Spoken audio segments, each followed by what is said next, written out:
क्या आप जानते हैं कि स्टीवर्ट का इंतकाल 103 साल की उम्र में कैलिफोर्निया में हुआ था।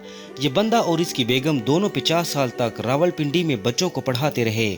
प्रोफेसर स्टीवर्ट ने 1960 में अपनी अलविदाई तकरीर के दौरान इस खित्ते के बारे में बड़ी खूबसूरत बात की थी। उसका कहना था कि पाकिस्तानी एक नकारा और मफलूज कौम है। इस कौम को सबसे पहले इनकी माएँ निकम्मा बनाती हैं और वो इस तरह ये अपने बच्चों का हर काम खुद करती हैं। इनके कपड़े खुद धोती हैं, फिर इन्हें इस्त्री करती हैं, बच्चों को खुद जूते पॉलिश करके देती हैं, स्कूल जाने से पहले खुद लंच बॉक्स तैयार करके बच्चों के बस्तों में रखती हैं और वापसी पर बॉक्स को निकाल कर धोकर खुश्क भी खुद करती हैं। बच्चों की किताबें और बस्ते भी इनकी माएँ ही साफ करती हैं और सबसे बड़ी बात कि रात को सोने के लिए अपने बच्चों के बिस्तर भी खुद लगाती हैं। चुनाचा इस सारे प्रोसेस का एक ही नतीजा निकलता है कि इनके बच्चे नकारा और इंतहाई सुस्त हो जाते हैं।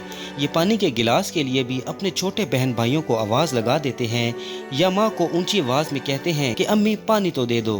पाकिस्तानी बच्चे इस कल्चर के साथ जवान होते हैं कि इसके बाद इनकी बीवियां आ जाती हैं, ये इन्हें अपना मजाजी खुदा समझती हैं और गुलामों की तरह इनकी खिदमत करती हैं। ये भी इनका खाना बनाती हैं, कपड़े धोकर इस्त्री करती हैं, इनके वॉशरूम साफ करती हैं, इनका बिस्तर लगाती हैं और फिर इनकी नफरत, हकारत और गुस्सा बर्दाश्त करती हैं।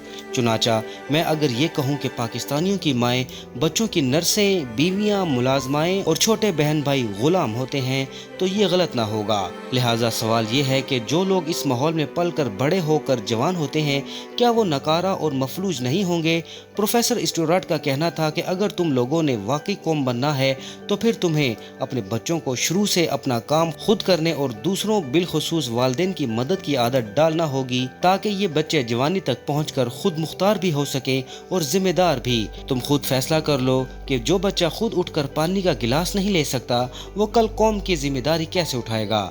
अगर आप भी हमारी इन बातों से इत्तेफाक करते हैं और हमारी ये वीडियो आपको पसंद हो तो हमें सपोर्ट करने के लिए इस वीडियो को लाइक और शेयर ज़रूर कर दीजिएगा।